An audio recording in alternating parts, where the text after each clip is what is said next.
La proximité, encourager local, ça fait tout son sens. On veut une identité locale. Bienvenue au Recto Verso. On est à Sainte-Adèle et puis on a une cuisine qui est très proche de la forêt, de nos jardins, des partenaires locaux. J'étais allé à l'ITHQ à Montréal. De m'en venir en campagne, c'était de me rapprocher de la forêt. Je croyais déjà en 2005 que les épices, on allait les courir en forêt. La réflexion du jardin ici, c'est comme un peu notre micro-labo pour avoir nos herbes fraîches. Là, finalement, c'est rendu des pâtissons, des racines, des champignons.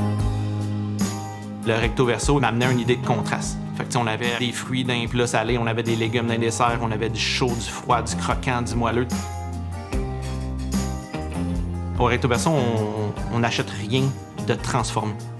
Tout est matière première et puis on transforme même nos glaces, nos desserts, notre pâtisserie, notre boulangerie. On se pousse notre limite personnelle tout le temps. Je trouve que ça fait comme vraiment cuisine d'artisan.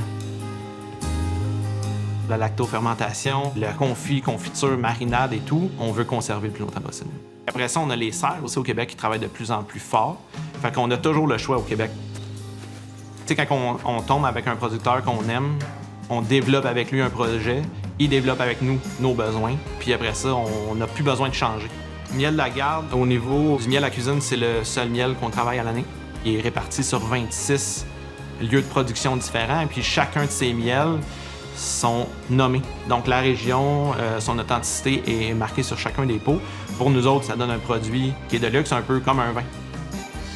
Ta première récolte, c'est quand que ça se fait? Mi-juin. Faut qu'il y ait assez de nectar, faut qu'il pleuve, faut qu'il y ait du soleil, de la chaleur. Tout ça mis ensemble, ça fait du miel. On sent une fraîcheur, la menthe, tout ça, mais il y en a qui voient même un petit côté agrume, là. C'est drôle parce que nos guimauves, cette semaine, sont faites avec les miels.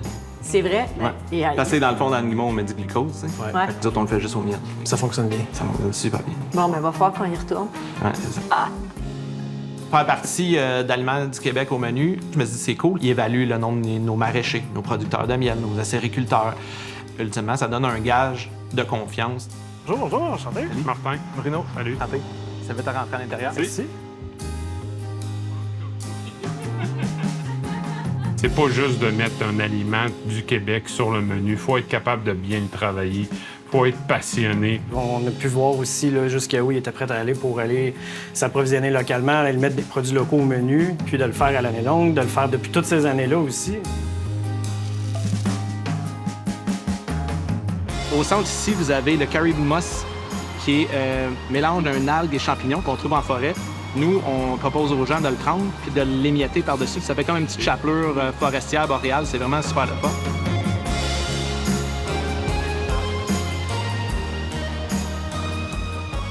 Très bon. C'est vrai, Bel équilibre.